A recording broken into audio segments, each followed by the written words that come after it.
یا صاحب الزمان یا وارث قرآن۔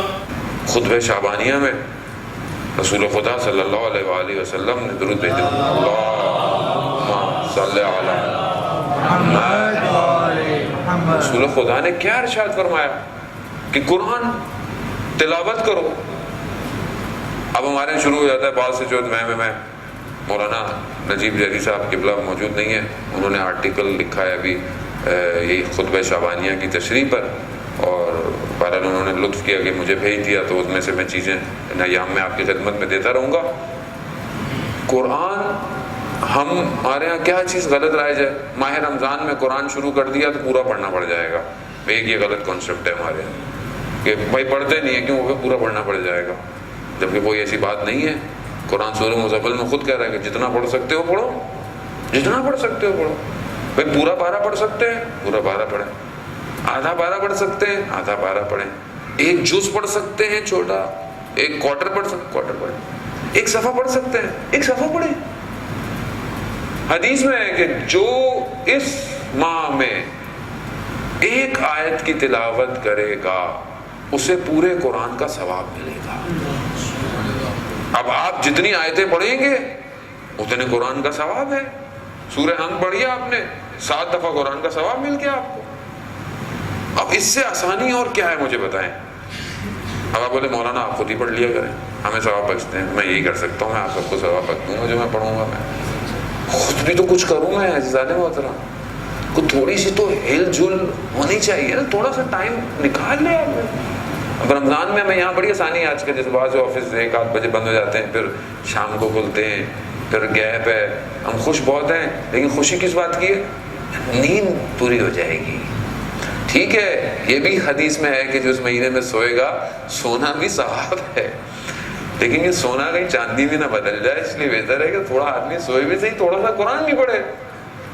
تو کتنا اچھا ماحول ہو، آپ گھر میں بیٹھے ہوئے، اگر گھر والے کچن میں مصروف ہیں، آپ اگر بیٹھے ہوئے ہیں، آپ قرآن کھول لیں پڑھ لیں، بچے آپ کو دیکھ رہے ہیں، کیا معنویت ہے۔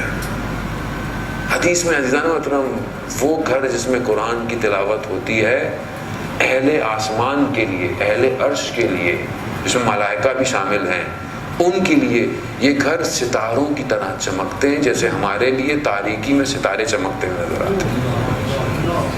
اگر آپ چاہتے ہیں کہ آپ کے گھر کی شہرت عرش پر ہو تو قرآن کی تلاوت کریں، مگر کیونکہ ہم مادیت میں اتنے گرے ہوئے ہیں، اتنے زیادہ پھنسے ہوئے ہیں کہ کون پڑھے۔ اچھا ابھی قرآن رمضان شروع ہوتا ہے تو ہمارے یہاں میسج بھی شروع ہو جاتے ہیں، بھائی قرآن پڑھنے کے علاوہ فکر بھی کرنی چاہیے، تدبر بھی کرنی چاہیے۔ وہ کہتا ہے میں پہلے پڑھ نہیں رہا تھا، فکر کون کرے گا، چلو بھائی یہ بھی نہیں ہو رہا آپ سے۔ نہیں ہے، دیکھیں قرآن کا دیکھنا ثواب ہے، قرآن کا سننا ثواب ہے، قرآن کا پڑھنا ثواب ہے، اور فکر تدبر تو اس کا اگلا مرحلہ ہے۔ لیکن آپ بسم اللہ تو کریں تھوڑی سی، آپ پہلے پڑھ لیں، آپ نہ فکر نہ کریں، فی الحال تدبر نہ کریں، آپ پڑھنا شروع کر دیں کم از کم، پڑھیں تو صحیح کم از کم۔ اب اس چکر میں بھائی ہم قرآن پڑھتے نہیں ہیں، ہم لوگ فکر کرنے والے لوگ ہیں قرآن پر، وہ اس چکر میں ہم پڑھ ہی نہیں رہے۔ ایسا نہیں ہے عزیزان محترم، ماہ رمضان میں تلاوت کا الگ ثواب ہے۔ کچھ نہیں، آپ گاڑی میں جا رہے ہیں، موبائل آپ سب کے پاس ہے ماشاءاللہ، آپ اس میں لگا لیں، آدھے گھنٹے کے تو سافٹ ویئر آ گئے ہیں کہ آدھے گھنٹے میں آپ کے پورے قرآن کے پارے کی تلاوت ہے۔ وہ آپ نہیں پڑھ سکتے ہیں، آپ کان میں لگا لیں، سنتے رہیں گا اس کو۔ یعنی اتنی آسانی کے باوجود بھی اگر میں اس قرآن سے دور ہوں عزیزان محترم، اور یہ جیسے سامت قرآن ناطق قرآن ہے تو یہ سامت امام ہے، جب میں سامت امام کے قریب نہیں جا رہا تو کل میں اصل امام کے قریب کیسے جاؤں گا؟ لمحہ فکریہ ہے کہ آج قرآن نہیں ہے میری زندگی میں، صلوات بھیجتے محمد والا اللہم صلی علی محمد۔ سینئر علماء آ جاتے ہیں، تھوڑی ہمیں ٹینشن ہو جاتی ہے کہ غلطی ہو گئی تو یہ بعد میں پھر سائٹ پہ لے جائیں گے۔ بہرحال انشاءاللہ اللہ کرے کہ غلطی نہ ہو، اور آپ لوگوں کو تو مسئلہ نہیں ہے، ہم کچھ بھی پڑھتے ہیں ٹینشن نہیں ہے، لوگوں کے لیے مسئلہ ہوتا ہے ہمارے لیے، یہ نہ ہو یہ بعد میں جا کے بولیں یہ کہاں سے پڑھا تھا میں نے۔ تو بہرحال اللہ تعالیٰ دے کہ ہم صحیح باتیں پڑھیں، تو ان کی صحت و سلامتی کے لیے ایک دفعہ صلوات پڑھتے ہیں، اللہم صلی علی محمد وآل محمد۔ تو عزیزان ہم پڑھنے کی عادت ڈالیں، آپ تھوڑا سا پڑھیں قرآن، کوشش کریں، دیکھیں یہ ایک چھوٹی سی تبدیلی ہے۔ اور قرآن کی جو تلاوت ہے وہ یہ سمجھ کے کریں گے کلام الہی ہے۔ آپ دنیا میں دیکھیں نا، دیکھیں دنیا کو آپ دیکھیں، یہ وہ کتاب ہے کہ جو دنیا کی سب سے اوتھینٹک کتاب ہے، یہ وہ کتاب ہے کہ جس میں کوئی تبدیلی نہیں آئی ہے، یہ وہ کتاب ہے جو کلام الہی ہے، اللہ کا کلام ہے، اور ظاہر اس کا یہ ہے، اس کے باطن تو کتنے پوشیدہ ہیں، اس چیز کے اثرات ہیں۔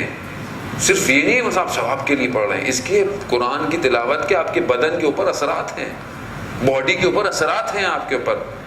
وہ چائنیز جاپنیز جس نے جو ریسرچ کی تھی، اس نے پانی کے اوپر ریسرچ کی، الفاظوں کو پانی سامنے رکھا اور الفاظ اس کے اطراف میں رکھے، برے الفاظ جو بھی عام معاشرے میں برے ہوتے ہیں، تو اس نے دیکھا کہ پانی کے مالیکیولز چینج ہو رہے ہیں اور ان کی شکلیں خراب ہو رہی ہیں۔ پھر اس نے اچھے لفظوں کو پانی کے پاس رکھا، جیسے محبت، ماں، یہ وہ یونیورسل ورڈ ہیں جو ہر جگہ اچھے لفظ ہیں۔ تو اس نے دیکھا کہ پانی کے مالیکیولز چینج ہو رہے ہیں۔ پھر اس نے پانی اپنے سامنے رکھا اور کئی لوگوں کو فون کیا، کہا کہ اپنے ذہن میں اس پانی کو رکھو اور اچھے لفظ سوچو۔ تو جب انہوں نے سوچنا شروع کیا تو پانی کے مالیکیول تبدیل ہونا شروع ہو گئے۔ یعنی دنیا کے اندر آپ کی سوچوں کے اثرات مرتب ہوتے ہیں۔ بعض اوقات آپ سوچتے ہیں کہ یہ کام نہیں ہونا، ارے نہیں ہو سکتا، نہیں ہوتا، کیونکہ آپ خود اپنے وجود سے اس نیگیٹو تھاٹ کو کریٹ کر رہے ہیں اور اسباب آپ کے سامنے بلاک ہو جاتے ہیں۔ لیکن وہی موٹیویشن فیکٹر، آپ بولے نہیں ہو سکتا ہے، کیوں نہیں ہو سکتا، میں کوشش کروں گا، آپ کوشش کریں، خدا اسباب کریٹ کرنا شروع کر دیتا ہے، کام ہو جاتا ہے۔ انسان طاقتور ہے۔ چھٹا امام ارشاد فرماتے ہیں کہ مرد اپنے ارادوں کے ساتھ پرواز کرتا ہے، انسان کے ارادے کا بھی ہونے چاہیے۔ خیر اس نے دیکھا کہ یہ پانی کے مالیکیولز تبدیل ہو رہے ہیں، پھر اس نے دیکھا کہ سب سے بیسٹ پوزیشن پانی کے مالیکیولز کی کس وجہ سے ہے، تو اس نے جب چیک کیا، ٹیسٹ کیا، تو دیکھا کہ جب تلاوت قرآن کی جاتی ہے تو پانی کے مالیکیول اپنی بیسٹ فارم میں آ جاتے ہیں۔ اب آپ مجھ سے زیادہ بہتر جانتے ہیں ہمارے بدن میں 70% کیا ہے، پانی ہے۔ جب ہم قرآن کی تلاوت کریں گے تو ہمارے بدن میں مالیکیول کتنے بہترین ہو جائیں گے، چہرے پر کتنا نور آ جائے گا، زبان جھوٹ بولنا چھوڑ دے گی، غیبت کرنا چھوڑ دے گی، کان کے اوپر اثرات مرتب ہے۔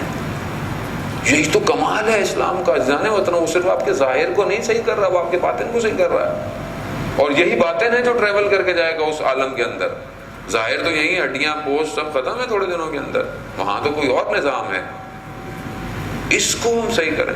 دوسرا عمل تدبر کا ہے قرآن کا، کہ ہم فکر کریں، جتنا موقع ملتا ہے ایک آیت کے بارے میں سوچیں، کتنی بہترین ہے۔ بعض اوقات انسان تلاوت قرآن پڑھتا ہے، خدا کلام کر رہا ہے اپنے بندے سے، گفتگو کر رہا ہے، آیات ایسی آ جاتی ہے کہ انسان کی زندگی بالکل ایسا لگتا ہے کہ خدا اسی سے ہی بات کر رہا تھا۔